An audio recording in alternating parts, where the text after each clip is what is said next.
CEOs, do you think sales training is just for your team? Because you should think again. Your role is more critical than you've ever imagined. So stay tuned to find out why. Well, let's talk for a second about what this topic means about B2B sales training and the CEO's role, because it's incredibly important that your involvement could be the absolute game changer that your company needs. And here's why. In so many companies, so let's talk about most of them, right? But anything from, say, we've seen it at $2 million in sales to $1 billion companies like Samsung. And we've seen the issue where sales people don't think their executive leadership actually understands sales. They don't use the same language to talk about the same things. They don't use the same lexicon. They just simply seem to have more friction than they should. And I would argue here at RevHeat that one of the things we're absolutely passionate about is making sure the CEO understands that they have a role in sales training and they need to have at least a rudimentary or fundamental knowledge about the process of consultative selling. Because too many CEOs today, you know what they think? They think that sales is an art. Don't believe me? Watch this. Did you hire somebody from the industry because they're the only ones who could do it? Because you wanted to see if they could pull their contacts from their network to bring them in? Do you believe that Johnny's successful just because he's got a great gift of gab and maybe that Janie isn't? But I'm here to tell you, sales is 75% science. The 25% art of it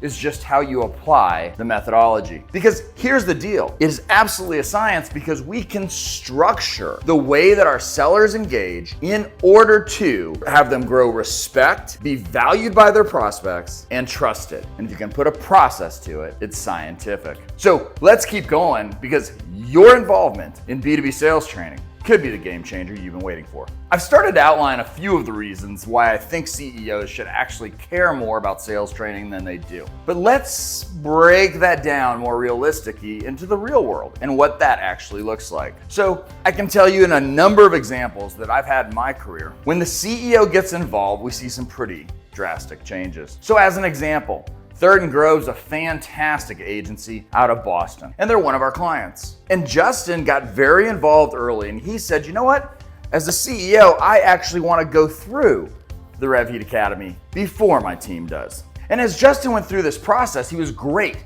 at starting to apply it. So his team was starting to see some of the concepts even before they were fully trained. So what are the results? Well, the results went like this. We were able to help him in just about 6 months increase his actual close percentage, the win rate on business, by 140%. Think about that. That's more than twice the amount of business on the exact same number of leads. It's about being more effective as sellers rather than just seeing more leads. Neglecting sales training is like leaving cash on the kitchen table. What exactly is the CEO's role in sales training? Well, there are 4 specific things that as a CEO you need to do when it comes to B2B sales training. First is you're totally responsible for setting the vision and aligning the sales team. Too many companies that we walk into now, there's friction between sales and the rest of the company. Partly to be expected because sales, the job of a salesperson, a VP of sales, a CSO, is to break shit. Whereas when you start to talk about the rest of the company, they like operationally status quo things. Give me a process and let me follow it. And so the misunderstanding between sales and the rest of the organization is actually limiting your growth. So it's up to you to set the vision to become a sales-enabled organization where the rest of the company also understands what it is you're trying to accomplish. Next, cultural influence. You're the culture setter in your company and must own that leadership role. Fostering a culture of continuous learning and improvement is essential. But wait a second. Here's the truth. Every organization says that they have a process of continuous learning and improvement. I'm going to tell you though, most of them don't put their money where their mouth is. Most of them don't encourage innovation and adaptability within the sales team. They say, follow it and pitch our product, follow it and pitch our product. But do you really actually empower continuous learning in other parts of the organization? Because you cannot pick and choose how to set the culture by department. It should be something that binds your entire team together. Next, resource allocation. It's up to you to approve and help people understand that you are going to make sure that they have the right tools and training available. And what do I mean by that? So first of all, I get CEOs who come to me all the time and they want to talk about whether or not their sales team's any good. Well, there's ways we can figure that out without the following, but I often ask, when was the last time you listened to one of their discovery calls? And the response usually becomes this: we don't record calls.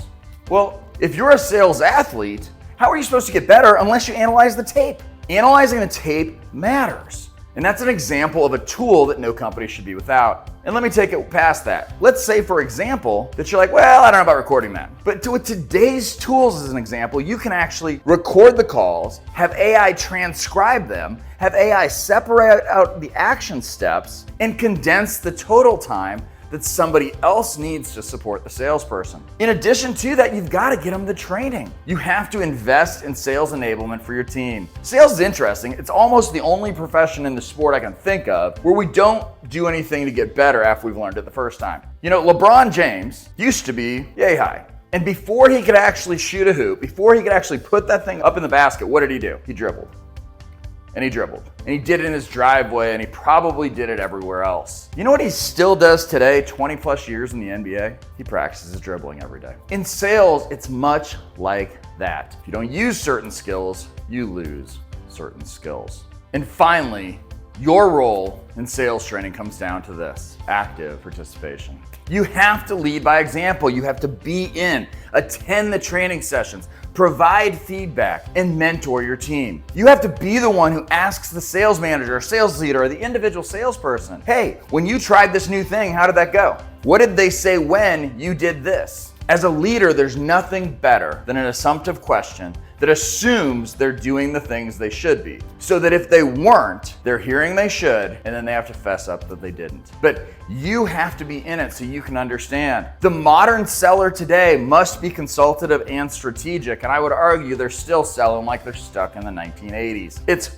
feature, feature, feature, not solving the best and biggest problem for their clients. So what is the impact of CEO involvement? Well, there's 3 specific things that can come out of your efforts and your leadership by getting involved with your team in their B2B sales trainings. First, improved closing rates and client relationships. You'll win more business with less leads than you did by spending all that extra money on lead gen and marketing. And the clients will be happier because your team is client focused and because they feel like they're being taken care of, and they feel like you're helping them solve real business problems. Next, there's an increased morale and motivation that comes from you being among those sellers and understanding how hard it is to do the job. It's one of the few jobs when you look inside of an organization that is almost 100% judged on meritocracy. It's one of the few that actually you either put up or shut up. You can't hide from whether or not you're winning. And the third thing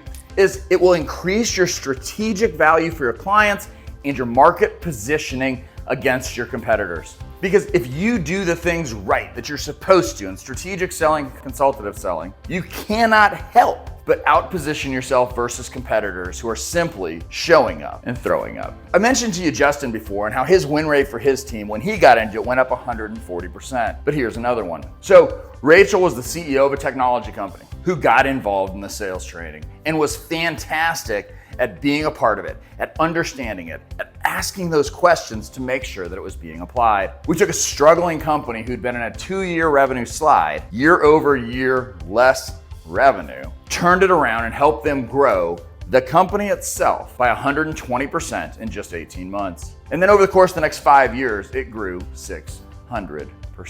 And it did that not by going out and spending massive amounts of money on lead gen or other types of things along the lines of advertising. They did it because we took their close rate on net new logo business from 7% to 32%. That's almost 500% more business from the exact same number of leads. And that's why it's important that you as a CEO get involved. Here are 3 practical steps for you to get involved. First is we have to do an initial assessment.